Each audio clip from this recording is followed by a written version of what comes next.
I'm going to demonstrate how to use the text editor in Knowlege Gauge, which is built into our assessments.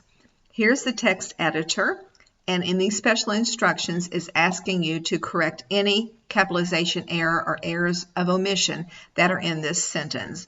So we're just going to correct right now the Magna Carta.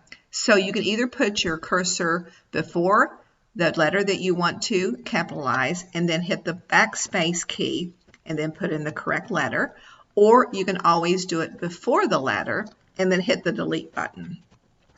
So we're going to correct the Magna Carta, and then you can always bold, italicize, or underline something if the special instructions ask you to do it. To do that, you just highlight that by placing your cursor before or after, and then just scrolling across, and then you would bold.